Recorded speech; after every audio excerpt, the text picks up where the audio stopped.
ಇವತ್ತಿನ ದಿವಸ ಈ ಒಂದು ಗಂಗಾವತಿಯಲ್ಲಿ ಏಕಲ ಅಭಿಯಾನದ ಪ್ರಯುಕ್ತವಾಗಿ 3 ದಿನಗಳ ಕಾಲ ಪ್ರಶಿಕ್ಷಣ ಕಾರ್ಯಾಗಾರವನ್ನು ಹಮ್ಮಿಕೊಂಡಿದ್ದು, ನಾನು ಈ ಒಂದು ಏಕಲ ಅಭಿಯಾನದ ಕಾರ್ಯಾಗಾರದಲ್ಲಿ ಸತತವಾಗಿ 3 ದಿನಗಳ ಕಾಲ ಭಾಗವಹಿಸಿ ನಾನು ಕೂಡ ಇಲ್ಲಿ ಬರೋದಕ್ಕಿಂತ ಪೂರ್ವದಲ್ಲಿ ಬಾಲ್ಯದಲ್ಲಿ ಏಕಲ ವಿದ್ಯಾಲಯದಲ್ಲಿಯೇ ರಾತ್ರಿ ಪಾಠಶಾಲೆಯ ಮುಖಾಂತರ ನಾನು ವಿದ್ಯಾಭ್ಯಾಸವನ್ನು ಮಾಡುತ್ತಾ ನಂತರ ಇದರಿಂದಲೇ ನಾನು ರಾಷ್ಟ್ರೀಯ ಸ್ವಯಂ ಸೇವಕ ಸಂಘದ ಕಾರ್ಯಕರ್ತನಾಗಿ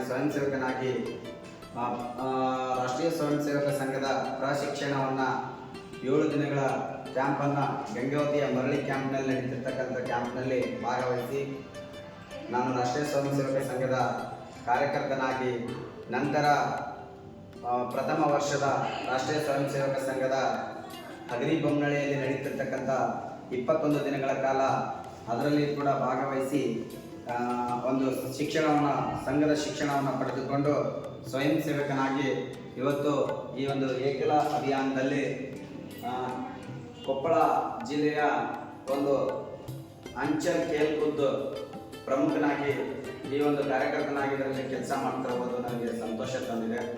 ನಂತರ ಈ ಒಂದು 3 ದಿನಗಳ ಕಾಲ ಇಲ್ಲಿ ಏಕಲ ಅಭಿಯಾನದ ಕಾರ್ಯಕರ್ತರ 3 ದಿನದ ಪ್ರಶಿಕ್ಷಣ ತುಂಬ ಸಂತೋಷ ತಂದಿದೆ.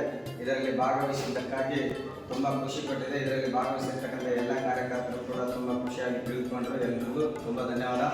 ನಂತರ ಪ್ರಶಾಂತ್ ಪತ್ತಾರ್ಜಿಯವರು 3 ದಿನಗಳ ಕಾಲ ಒಂದು ಏಕಲ ಅಭಿಯಾನದ ಸಂಪೂರ್ಣ ಮಾಹಿತಿಯನ್ನು ಯಾವ ರೀತಿಯಾಗಿ ಆಚಾರ್ಯರನ್ನು ನೇಮಕ ಮಾಡುವುದು, ಆಚಾರ್ಯರ ನೇಮಕ ಮಾಡಿದ ನಂತರ ಕ್ರೀಡೋತ್ಸವಗಳನ್ನು ಆಯೋಜನೆ ಮಾಡುವುದು, ನಂತರ ಆಚರಣೆಗಳನ್ನು ಇವತ್ತು ಗಂಗಾ ಪೂಜೆ ಇರ್ಬೋದು, ಗೋ ಪೂಜೆ ಇರ್ಬೋದು, ತುಳಸಿ ಪೂಜೆ ಇರ್ಬೋದು, ಹಲವಾರು ಪೂಜಾ ಕಾರ್ಯಕ್ರಮಗಳನ್ನು ಮಕ್ಕಳಿಗೆ ಮಾಡಿಸೋದ್ರ ಮೂಲಕ ಪಾದ ಪೂಜೆ ಮಾಡಿಸೋದ್ರ ಮೂಲಕ ಅವರಿಗೆ ಒಳ್ಳೆಯ ಸಂಸ್ಕಾರವನ್ನು ಕೊಡೋದ್ರ ಜೊತೆಗೆ ಒಂದು ವಿದ್ಯಾನಿಲಯಗಳನ್ನು ನಾವು ಆಚರಣೆಗೆ ತರೋದ್ರ ಮೂಲಕ ನಾವು ಒಳ್ಳೆಯ ರೀತಿಯಿಂದ ಏಕಲ ವಿದ್ಯಾಲಯವನ್ನು ರಾತ್ರಿ ಪಾಠಶಾಲೆ ಮೂಲಕ ನಡೆಸಬೇಕಂತ ಹೇಳಿರ್ತಕ್ಕಂಥ ಪ್ರಶಾಂತ್ ಸರ್ ಕೂಡ ತುಂಬ ಚೆನ್ನಾಗಿ ಹೇಳ್ಕೊಟ್ರು. ಅವರಿಗೂ ಕೂಡ ತುಂಬ ಧನ್ಯವಾದ. 3 ದಿನದ ವರ್ಗ ನಮಗೆ ತುಂಬ ಸಂಪೂರ್ಣವಾಗಿ ಖುಷಿ ಕೊಟ್ಟಿದೆ. ನಂತರ ಉತ್ಸಾಹದಿಂದ ಇದರಲ್ಲಿ ಕಾರ್ಯಕರ್ತರಾಗಿ ಕೆಲಸ ಮಾಡೋದಕ್ಕೂ ಕೂಡ ಮನಸ್ಸಿದೆ. ನಮಗೆ ಇದು ಸಂತೋಷ ತಂದಿರ್ತಕ್ಕಂಥ ಒಂದು ವರ್ಗ. ಭಾರತ್ ಮಾತಾ ಕಿ ಜೈ.